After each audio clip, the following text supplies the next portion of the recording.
Halo Bunda, selamat datang di video edukasi cara menjaga kesehatan gigi dan mulut pada balita. Perkenalkan, kami dari kelompok 4 IKGM Putaran 2 Fakultas Kedokteran Gigi Universitas Padjadjaran.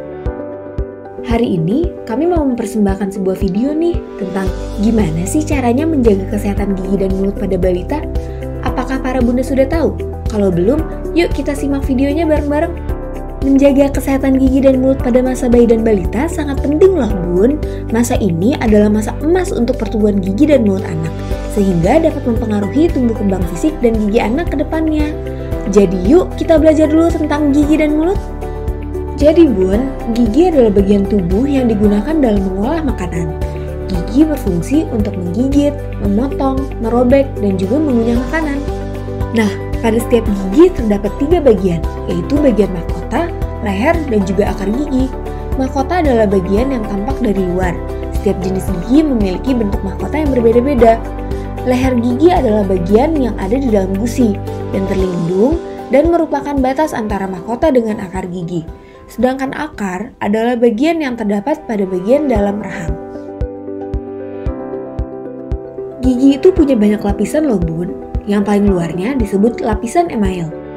Email adalah lapisan yang mengandung kalsium dan melapisi mahkota gigi. Sedangkan dentin adalah lapisan yang terletak di bawah lapisan email. Kemudian ada jaringan pulpa, yaitu jaringan yang memiliki pembuluh darah dan saraf yang sangat banyak. Sehingga jaringan ini dapat mendeteksi tekanan, panas, dingin, dan juga rasa sakit. Yang terakhir adalah sementum, yaitu lapisan yang melapisi akar gigi dan memiliki batas langsung antara gigi dengan tulang rahang. Pada umumnya terdapat 3 macam gigi dalam rongga mulut. Yang pertama adalah gigi insisif atau seri, gigi caninus atau taring, dan yang terakhir adalah gigi molar atau graham. Gigi seri atau insisif terletak pada bagian depan mulut. Biasanya berjumlah 4 pada rahang atas dan 4 pada rahang bawah. Gigi ini memiliki 1 akar dan berfungsi untuk memotong serta mengerap makanan. Kemudian gigi taring atau caninus terletak pada bagian depan sudut mulut. Biasanya berjumlah 2 pada rahang atas dan 2 pada rahang bawah. Gigi ini memiliki 1 akar dan memiliki bentuk yang tinggi serta runcing. Fungsi dari gigi ini adalah untuk mengoyak atau merobek makanan. Yang terakhir adalah gigi geraham belakang atau biasa disebut molar. Gigi ini terletak pada bagian belakang mulut dan berjumlah 4 pada rahang atas dan 4 pada rahang bawah. Biasanya sih memiliki 2 atau 3 akar dan memiliki fungsi untuk menghancurkan, menghaluskan, dan mengunyah makanan. Tapi kira-kira kapan ya bun anak kita mulai tumbuh gigi? Proses tumbuh gigi atau biasa kita sebut sebagai erupsi gigi adalah proses pertumbuhan gigi yang ditandai dengan pergerakan gigi dari dalam tulang, menembus permukaan gusi, sampai akhirnya nampak pada rongga mulut. Gigi susu yang pertama kali erupsi biasanya adalah gigi seri tengah rahang bawah yang rata-rata tumbuh ketika anak berusia 8 bulan. Kemudian diikuti dengan erupsi gigi seri tengah rahang atas pada 10 bulan, gigi seri samping rahang atas pada 11 bulan, dan gigi seri samping rahang bawah pada usia 13 bulan. Setelah seluruh gigi seri erupsi, biasanya diikuti oleh erupsi gigi rahang atas dan rahang bawah pada usia rata-rata 16 bulan. Kemudian, gigi taring rahang atas pada 19 bulan, gigi taring rahang bawah pada usia 20 bulan, dan yang terakhir adalah gigi geraham kedua baik rahang atas maupun rahang bawah pada usia antara 27 hingga 29 bulan. Biasanya kita bisa lihat loh bun, tanda-tanda ketika anak kita sudah mau mulai tumbuh gigi. Di antaranya adalah demam, pipi panas dan merah, kemudian rasa tidak nyaman pada mulut, anak resah ataupun rewel, gusi merah, gatal atau bengkak, air liur berlebih, dan muncul bercak putih seperti tulang yang menunjukkan gigi yang sedang erupsi. Menjaga kesehatan gigi anak sangat penting loh bun, karena pada masa ini sedang terjadi pembentukan benih gigi tetap. Jika terdapat kerusakan yang parah pada gigi susu, maka dapat mengganggu pembentukan gigi tetap di bawahnya. Selain itu, mulut merupakan pintu pertama masuknya makanan ke dalam perut, maka jika terjadi gangguan pada gigi, ini dapat mengganggu proses pencernaan. Infeksi pada gigi dapat menyebar ke organ tubuh lain loh bun, seperti jantung, paru, ginjal, sehingga kesehatan gigi sangat mempengaruhi kesehatan organ-organ tubuh lainnya. Anak juga bisa malas beraktivitas akibat infeksi gigi dalam mulut, jadi jangan sampai hal ini mengganggu proses belajar mereka ya bun. Hati-hati ya bun, karena gigi pada anak juga bisa berlubang. Apa sih itu? Dan kenapa ya bisa terjadi? Gigi berlubang itu disebabkan oleh beberapa faktor, diantaranya adalah gigi, makanan, kuman, dan juga waktu. Biasanya sih karena kebiasaan makanan manis, Bun, dan biasanya diperparah juga dengan kurangnya menjaga kebersihan mulut. Gigi berlubang dapat terjadi pada daerah gigi depan maupun gigi belakang. Lubang pada gigi depan biasanya disebabkan karena pemberian susu menggunakan botol pada waktu malam hari. Jika hal ini berlanjut tanpa disertai pembersihan gigi yang baik, maka dapat menumbuhkan lubang pada gigi belakang. Gigi berlubang biasanya terjadi akibat adanya bakteri normal dan sisa makanan yang menyebabkan kondisi mulut menjadi asam. Asam inilah yang menyebabkan luruhnya permukaan gigi dan menyebabkan lubang pada gigi. Nah Bun, untuk mencegah gigi berlubang, cegah juga ya kebiasaan-kebiasaan buruk seperti meminum susu dengan botol, menambah pemanis pada susu, makan makanan manis, sikat gigi yang kurang baik, dan mengemuk makanan. Satu hal yang perlu diperhatikan, cara menjaga kesehatan gigi dan mulut berbeda-beda loh setiap usia.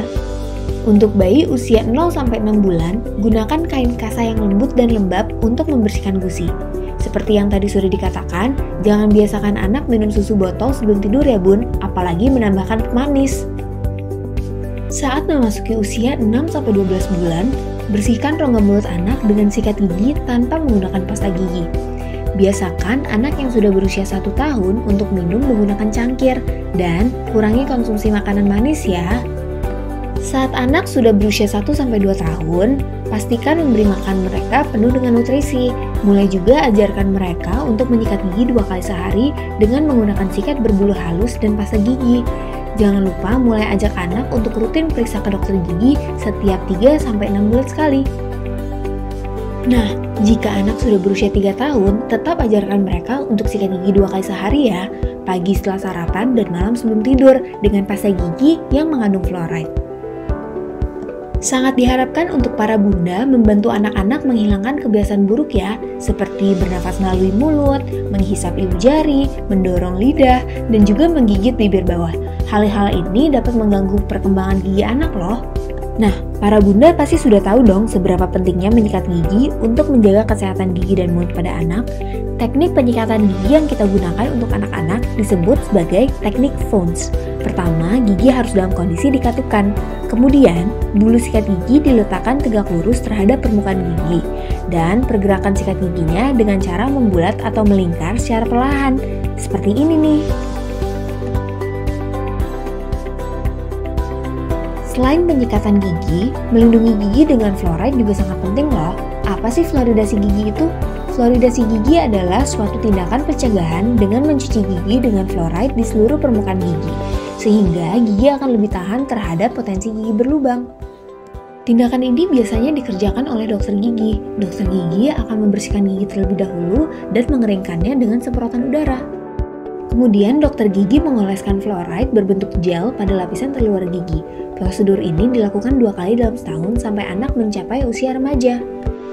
Tindakan ini sangat dianjurkan pada gigi anak yang baru tumbuh untuk memperkuat lapisan terluarnya. Selain perlindungan dari luar, pasti dibutuhkan pula perlindungan dari dalam dengan asupan nutrisi gigi yang sehat untuk balita. Beberapa nutrisi yang sangat dibutuhkan, yang pertama adalah protein. Protein berfungsi sebagai zat pembangun tubuh sehingga dapat membantu pertumbuhan sel dengan baik. Makanan yang mengandung protein diantaranya seperti daging ayam, ikan, dan juga sapi. Selain itu, kalsium juga sangat penting loh. Kalsium berfungsi untuk memelihara struktur gigi sehingga dapat mengurangi risiko terjadinya gigi berlubang. Contoh asupan yang mengandung kalsium adalah seperti susu dan keju. Dan jangan lupa ya, asupan sayuran dan buah-buahan seperti pisang, apel, brokoli, wortel, dan lainnya sangat penting sebagai penyeimbang nutrisi lainnya. Nah bunda, jadi jangan lupa ya untuk jaga kesehatan gigi dan mulut si kecil sedari dini. Hentikan juga kebiasaan buruk, beri nutrisi yang seimbang, dan lakukan fluoridasi untuk menjaga giginya agar tetap sehat. Sekian video edukasi kali ini, sampai jumpa di video berikutnya ya. Gigi sehat, senyum ceria!